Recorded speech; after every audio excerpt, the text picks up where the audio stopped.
Hi friends, ಎಲ್ಲರಿಗೂ ನಮಸ್ಕಾರ. Welcome back to my channel. ಇದು ಸಂಜೆಯಿಂದ ನಾನು ವ್ಲಾಗ್ನ ಕಂಟಿನ್ಯೂ ಮಾಡ್ತಿದ್ದೀನಿ. ಬೆಳಗಿಂದ ವ್ಲಾಗ್ನ ಮಾಡೋಕ್ಕಾಗಿರಲಿಲ್ಲ. ಸ್ವಲ್ಪ ಕೆಲಸ ಇತ್ತು ಅಂತ ಮಾಡಿ ಮಲ್ಕೊಂಡ್ಬಿಟ್ಟಿದ್ದೆ. ಇವಾಗ ಎದ್ದು ಟೈಮ್ ನೋಡಿದೆ, ಆಲ್ರೆಡಿ 4 ಗಂಟೆನೇ ಆಯಿತು. ಮಕ್ಕಳು ಬರೋ ಟೈಮ್ ಆಗಿತ್ತು. ಅದಕ್ಕೆ ಇವಾಗ ಎದ್ದು ವ್ಲಾಗ್ನ ಸ್ಟಾರ್ಟ್ ಮಾಡ್ಕೊಳ್ಳೋಣ ಅಂತ ಮಾಡ್ಕೊತಾ ಇದ್ದೀನಿ. ಇಲ್ಲಿ ಮಧ್ಯಾಹ್ನ ಸಾಯಂಕಾಲ ಊಟಕ್ಕೆ ಚಪಾತಿ ಮಾಡೋಣ ಅಂತ ಚಪಾತಿಗೆಲ್ಲ ನೋಡಿ ಇಲ್ಲಿ ಎಲ್ಲ ಹಿಟ್ಟೆಲ್ಲ ಕಲಸಿ ರೆಡಿ ಮಾಡಿ ಇಟ್ಟಿದ್ದೀನಿ. ಚಪಾತಿ ಎಲ್ಲ ಮಾಡಿ ಮತ್ತು ಹಾಗಲಕಾಯಿ ಪಲ್ಯ ಮಾಡೋಣ ಅಂತ. ನೋಡ್ತಾ ಇರ್ಬೋದು, ವ್ಯಾನ್ ಇವಾಗ ತಾನೇ ಬಂತು. ವ್ಯಾನ್ ಹೋಯ್ತು. ಈಗ ನೋಡು ಹುಡುಗರು ಬರ್ತಾ ಇದ್ದಾರೆ. ನೋಡಿ ಸ್ಕೂಲಿಂದ ಬಂದು ಎಷ್ಟು ಗಲಾಟೆ ಮಾಡ್ತಾರೆ, ಇಷ್ಟೆಲ್ಲ ಭಯ ಮಾಡ್ತಾರೆ ಅಂತ ನೀವೇ ನೋಡಿ ಈ ವಿಡಿಯೋದಲ್ಲಿ.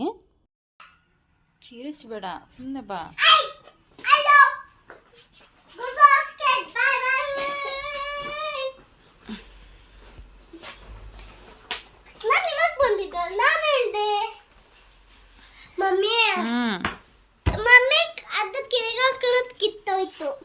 ಕಿತ್ಕೊಂಬಂದ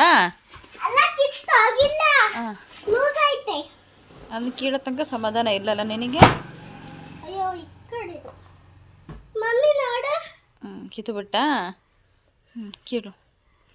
ಕಿತ್ತ ಮೇಲೆ ಸರಿ ಆಗೋದು ನಿನಗೆ. ಅಲ್ಲಿವರೆಗೂ ಸಮಾಧಾನ ಇರಲ್ಲ. ನಿಂದೇನಮ್ಮ?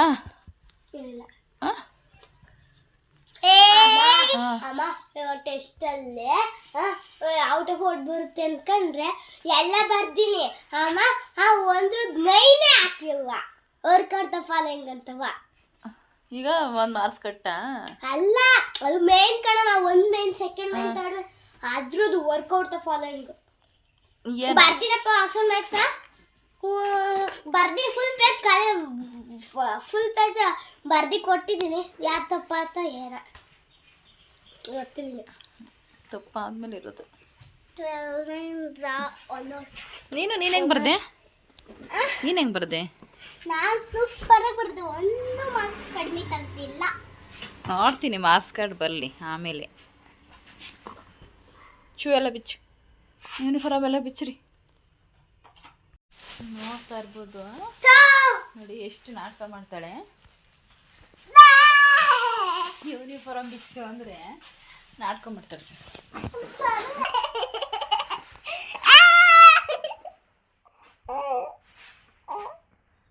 ನೋಡಿಲ್ಲಿ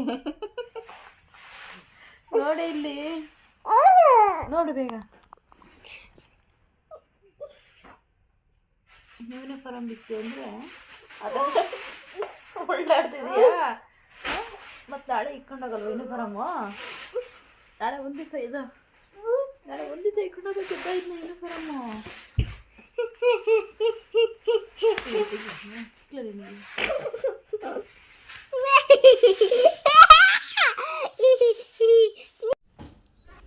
ಅಷ್ಟೆಲ್ಲ ಆಯಿತು. ನೋಡಿ ಫ್ರೆಂಡ್ಸ್, ಇಲ್ಲಿ ನನ್ನ ಮಗಳು ಬಂದ್ಬಿಟ್ಟು ಯಾವ ರೀತಿ ಏನು ಮಾಡ್ತಿದ್ದಾಳೆ ಅಂತ ನೋಡಿ. ಕೋಣೆಲೆಲ್ಲ ನೀರೆಲ್ಲ ಚೆಲ್ಕೊಂಡು ಎಷ್ಟು ಅವಂತರ ಮಾಡ್ತಿದ್ದಾಳೆ ಅಂತ. ಯೂನಿಫಾರ್ಮ್ನ ಬಿಚ್ಚಬಾರಮ್ಮ ಅಂತ ನಾನು ಕೇಳಿದರೆ ನೋಡಿ ಇಲ್ಲಿ ಬಂದ್ಬಿಟ್ಟು ಏನೇನೋ ಕೆಲಸ ಮಾಡ್ತಿದ್ದಾಳೆ. ನಮಗೆ ಕೆಲಸ ಇಲ್ದರೆ ಕೆಲಸ ತೋರಿಸ್ಕೊಡ್ತಿದ್ದಾಳೆ ಮಾಡ್ರಿ ಅಂತ. ಅವಳಿಂದೆ ನೋಡಿ ನಾನು ಯೂನಿಫಾರ್ಮ್ ಬಿಚ್ಚು ಅಂತ ನೋಡಿ ಅವಳಿಂದೆ ವೀಡಿಯೋ ಹಿಡ್ಕೊಂಡು ಸುತ್ತಾರಿತಾ ಇದ್ದೀನಿ.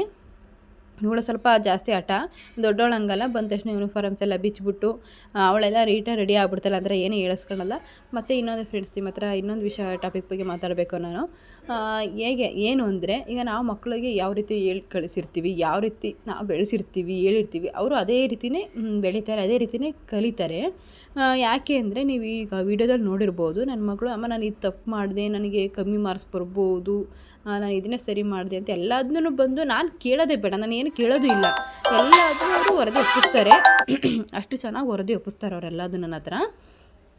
ಯಾಕಂದರೆ ನಾನು ಆ ರೀತಿ ಹೇಳಿದ್ದೀನಿ. ನೀವೇನೇ ಸ್ಕೂಲಲ್ಲಿ ಯಾವ ರೀತಿ ನೀವು ಬೈದರು, ಮಿಸ್ ಹೊಗಳಿದ್ರು, ಹೊಡೆದ್ರು, ಮತ್ತು ನೀವೇನೇ ತಪ್ಪು ಮಾಡಿದ್ರು ನೀವು ಬಂದ್ಬಿಟ್ಟು ನನ್ನ ಹತ್ರ ಒಪ್ಕೋಬೇಕು, ಅದನ್ನು ಹೇಳ್ಬೇಕು ನೀವು ನಮ್ಮ ಹತ್ರ ಅಂತ ನಾನು ಆ ರೀತಿ ಕಲಿಸಿದ್ದೀನಿ. ಅದೇ ರೀತಿಯೇ ಚಿಕ್ಕವಳಾಗಲಿ ದೊಡ್ಡವಳಾಗಲಿ ನನ್ನ ಹತ್ರ ಬಂದ್ಬಿಟ್ಟು ಅಮ್ಮ ನಾನು ಇದನ್ನೇ ತಪ್ಪು ಮಾಡಿದೆ ಅಮ್ಮ, ನನಗೆ ಇಷ್ಟು ಮಾರ್ಕ್ಸ್ ಕಮ್ಮಿ ಬರುತ್ತೆ. ಯಾವ ಮಿಡ್ ಟರ್ಮ್ ಎಕ್ಸಾಮ್ ಬರೆದು ಬಂದಿರಲ್ವಾ, ಅವ್ರು ಬಂದು ಇವತ್ತಿನ ಪೇಪರ್ ಇವತ್ತೇ ನನಗೆ ಹೇಳ್ಬಿಡ್ತಾರೆ, ಅಮ್ಮ ನಾನು ಅಷ್ಟು ಕರೆಕ್ಟ್ ಬರೆದಿದ್ದೀನಿ, ಅಷ್ಟು ಔಟ್ ಆಫ್ ಔಟ್ ಬರುತ್ತೆ. ಅಕಸ್ಮಾತ್ ಅವ್ರದ್ದು ಏನಾದ್ರು ತಪ್ಪು ಬರೆದಿದೆ, ಅಮ್ಮ ನಾನು ಇದೇ ಕ್ವಶನ್ನು ನಾನು ಮಿಸ್ ಮಾಡಿದೆ, ನಾನು ತಪ್ಪು ಮಾಡಿದೆ, ಇದನ್ನೇ ನಾನು ತಪ್ಪಾಗಿ ಬರೆದಿದ್ದೀನಿ ಅಂತಲೂ ಸಹಿತ ಹೇಳ್ತಾರೆ ಅವರು ನನ್ನ ಹತ್ರ. ಎಲ್ಲ ಪ್ರತಿಯೊಂದು ಹೇಳ್ತಾರೆ. ಅದು ನನಗೆ ತುಂಬ ಖುಷಿ ಕೊಡುತ್ತೆ. ಒಂದೊಂದು ವರ್ಷ 1 ಮಾರ್ಕ್ಸ್ ತಪ್ಪು ಬರೆದ್ರೂ ಪರವಾಗಿಲ್ಲ, ನನಗೆ 1 ಮಾರ್ಕ್ಸ್ ಕಮ್ಮಿ ತಗೊಂಡ್ರೂ ಪರವಾಗಿಲ್ಲ. ನನಗೆ ಅವರೆಲ್ಲ ಬಂದು ಏನು ಮುಚ್ಚಿಡ್ದಲೇ ಸ್ಕೂಲಿಂದ ಎಲ್ಲ ವಿಷಯನೂ ನನ್ನ ಹತ್ರ ಹೇಳ್ತಾರಲ್ವ, ಅದು ತುಂಬ ಖುಷಿ ಕೊಡುತ್ತೆ ನನಗೆ. ನಾವು ಅದೇ ಅಲ್ವ ಹೇಳೋದು, ನಾವು ಯಾವ ರೀತಿ ಮಕ್ಕಳನ್ನ ಬೆಳೆಸಿರ್ತೀವಿ ಆ ರೀತಿ ಮಕ್ಕಳು ಬೆಳೀತಾರೆ. ನಮ್ಮ ಚಿಕ್ಕವಳು ಅಷ್ಟೇ, ಪ್ರತಿಯೊಂದನ್ನು ಎಲ್ಲದನ್ನೂ ಹೇಳ್ತಾಳೆ. ಅವ್ರು ಹೊಡೆದ್ರು ಬೈದ್ರೂ, ಈಗ ಅಕಸ್ಮಾತ್ ನಾವು ಬೈತೀವಿ, ನಾವು ಮಾರ್ಕ್ಸ್ ಕಮ್ಮಿ ತೆಗೆದ್ರಿ ಅಂದರೆ ಏನು ಕಮ್ಮಿ ತೆಗೆದಿದ್ದೀರಾ ಅಂತ ಮಾರ್ಕ್ಸ್ ಕಾರ್ಡ್ ಕೊಟ್ಟ ನಾವು ಬೈಬೋದು. ಬಟ್ ಅದನ್ನು ಅವರು ಮುಂಚೆನೇ ಹೇಳಿದರೆ ನಾವು ಇವಾಗಲೇ ಅಂದ್ಕೊಂಡಿರ್ತೀವಿ, ಇವ್ಳಿಗೊಂದು ಮಾರ್ಕ್ಸ್ ಕಮ್ಮಿ ಬರುತ್ತೆ, ಔಟ್ ಆಫ್ ಔಟ್ ಬರೋಲ್ಲ, ಒಂದು ಮಾರ್ಕ್ಸ್ ಕಮ್ಮಿ ತೆಗ್ದಿರ್ತಾಳೆ ಅಂತ. ಬಟ್ ಅವಾಗ ಇವರೇನು ಮುಚ್ಚಿಟ್ಟು ಎಲ್ಲದನ್ನು ಅವಾಗ ಹೇಳಿದರೆ ನಮಗೆ ಅವಾಗ ಬೈತೀವಿ ನಾವು ಮಕ್ಕಳನ್ನ, ಏನಕ್ಕೆ ಮುಚ್ಚಿಟ್ರಿ, ಏನಕ್ಕೆ ಒಂದು ಮಾರ್ಕ್ಸ್ ಕಮ್ಮಿ ತೆಗ್ದಿರಾ ಅಂತ. ಬಟ್ ಅವ್ರು ಅದನ್ನು ಮುಂಚೆನೇ ನಮ್ಮ ಹತ್ರ ಹೇಳ್ಬಿಟ್ರೆ ನಮಗಿನ್ನ ಖುಷಿಯಾಗುತ್ತೆ. ಬಿಡು, ಮಕ್ಕಳು ಎಲ್ಲಾದರೂ ಹಂಚ್ಕೊತಾರಲ್ಲ ನಮ್ಮ ಹತ್ರ, ಎಲ್ಲದನ್ನು ಇದು ಮಾಡ್ತಾರೆ, ಎಲ್ಲದನ್ನು ಹೇಳ್ಕೊತಾರಲ್ಲ, ನಾವು ಆ ರೀತಿ ಮಕ್ಕಳ ಹತ್ರ ಫ್ರೆಂಡ್ಲಿಯಾಗಿ ಫ್ರೆಂಡ್ಸ್ ಥರ ಇರಬೇಕು. ಸೊ ಇದೆಲ್ಲ ಆಯಿತು. ಇವಾಗ ನೋಡಿ, ಇದೆಲ್ಲ ಮಾತಾಡ್ಬಿಟ್ಟು ಇವಾಗ ಹಾಗಲಕಾಯಿ ಪಲ್ಯ ಮಾಡ್ತಾಯಿದ್ದೀನಿ ನಾನು. ಹಾಗಲಕಾಯಿ ಪಲ್ಯ ಮಾತ್ರ ಸಖತ್ತಾಗಿರುತ್ತೆ. ಇದು ಹಾಗಲಕಾಯಿ ಅಂತ ಅನ್ಸೋದೇ ಇಲ್ಲ, ಅಷ್ಟು ಕಹಿ ಇರಲ್ಲ. ಮಕ್ಳಿಗೂ ಸಹಿತ ಕೊಟ್ಟರು ಹಾಗಲಕಾಯಿ ಅಂತ ಪಲ್ಯ ಅಂತ ಅನ್ಸೋದೇ ಇಲ್ಲ, ಅಷ್ಟು ಚೆನ್ನಾಗಿರುತ್ತೆ. ನೋಡ್ತಾ ಇರ್ಬೋದು, ಇಲ್ಲೆಲ್ಲ ಚಪಾತಿ ಮಾಡಿಬಿಟ್ಟು ಚಪಾತಿಗೆ ಹಾಗಲಕಾಯಿ ಎಲ್ಲ ಪಲ್ಯ ಮಾಡಿಬಿಟ್ಟು ಪಲ್ಯ ಅಂತ ಅನ್ಸೋದೇ ಇಲ್ಲ, ಅಷ್ಟು ಚೆನ್ನಾಗಿರುತ್ತೆ. ನೋಡ್ತಾ ಇರ್ಬೋದು, ಇಲ್ಲೆಲ್ಲ ಚಪಾತಿ ಮಾಡಿಬಿಟ್ಟು ಚಪಾತಿಗೆ ಹಾಗಲಕಾಯಿ ಎಲ್ಲ ಪಲ್ಯ ಮಾಡಿಬಿಟ್ಟು ಪಾತ್ರೆ ಇತ್ತು ಅಂತ ನೋಡಿ, ಪಾತ್ರೆ ಎಲ್ಲ ನೀಟಾಗಿ ಎಲ್ಲ ತೊಳೆದು ಎಲ್ಲ ರೆಡಿ ಮಾಡಿ ಇಟ್ಟಿದ್ದೀನಿ.